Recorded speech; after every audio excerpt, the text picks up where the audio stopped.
Hello everyone, my name is Dev Sakaria and this is my extra credit project for ECE 470. In this project, I have simulated a KUKA KR210 industrial robot and implemented a joint trajectory controller to provide precise motion to the robot. Understanding how these robots are controlled is crucial for anyone interested in robotics, manufacturing or automation, since these technologies are widely used in modern industry. Let me take you through my approach. The main objective of this project is to simulate and control a KUKA KR210 industrial robot using ROS2. First, I aim to interface the KUKA robot with ROS2 and set up its model in the gazebo simulation environment. Next, I focused on developing an effective controller that could generate smooth and precise movements for the robot arm. A key goal was to demonstrate the robot's ability to follow a specific path, in this case, drawing a square, by calculating its motion using forward and inverse kinematics. Finally, I used the joint trajectory controller to coordinate the robot's joint movements and ensure accurate execution of the desired task. Now let me give you an overview of the KUKA KR210 robot used in this project. The KUKA KR210 is a robust 6-axis industrial robot designed for heavy-duty applications. It has a high payload capacity of up to 210 kilograms and a reach of up to 3,100 millimeters. The robot features a spherical wrist where the last 3 rotational axes intersect at a common point, allowing for flexible and precise movement.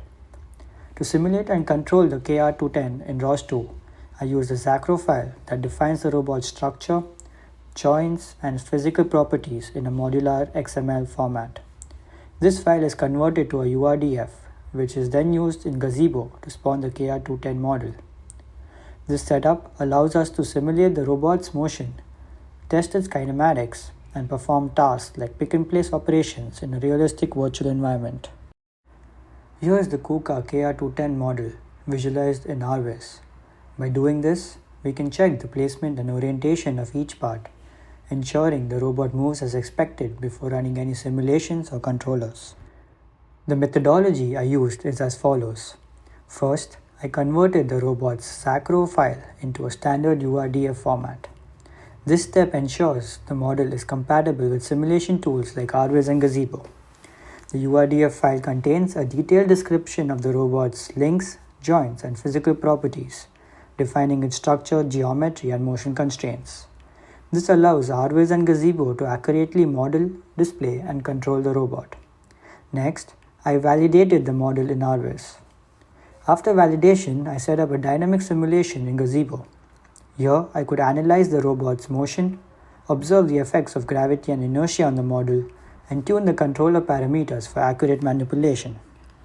For motion planning, I used the IKPy Python library to perform both forward and inverse kinematics. The IKPy.chain module represents the robot's kinematic chain as a sequence of links and joints. This class provides methods to load a robot model from a URDF file, compute forward kinematics, which returns the transformation matrix for the end effector based on current joint angles, and solve inverse kinematics, which calculates the joint angles needed to achieve the desired target position and orientation. Finally, I implemented a joint trajectory controller, allowing the robot to follow planned paths and perform the task of drawing a square. Here's the simulation of the robot performing the task.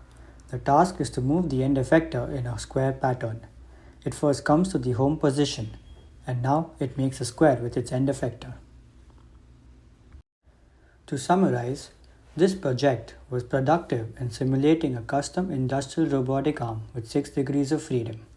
I was able to analyze both the range of motion and the limitations of the manipulator, which is important for understanding its capabilities in real-world applications. By using the IKPy Python library, I could efficiently calculate both forward and inverse kinematic solutions for the robot. Finally, the entire process, from motion planning to execution, was automated using a custom joint trajectory controller, making the workflow both efficient and reliable. I would also like to highlight the ongoing work and the future directions for this project. Currently, I am continuing to refine and expand this project by exploring a more fundamental approach. I was curious to learn about the DH convention, which is a standard method for representing the geometry of robotic arms instead of relying on the UIDF file or the IKPy library. I have started calculating the forward kinematics for the KUKA KR210 using the DH parameters directly. This involves assigning coordinate frames to each joint as seen in the picture here and determining the 4 DH parameters for every link in the DH table. This table will help in constructing the individual transformation matrices for each joint. By multiplying these matrices in sequence, I can derive the overall transformation matrix for the robot's end effector. This raw approach will help me deepen my understanding of robot kinematics. As a next step, I also plan to calculate the inverse kinematic solutions for the robot using the analytical methods taught in class. I have already started this process and have successfully derived expressions for joint angles θ2 and θ3 as shown in the image. Thank you for your time.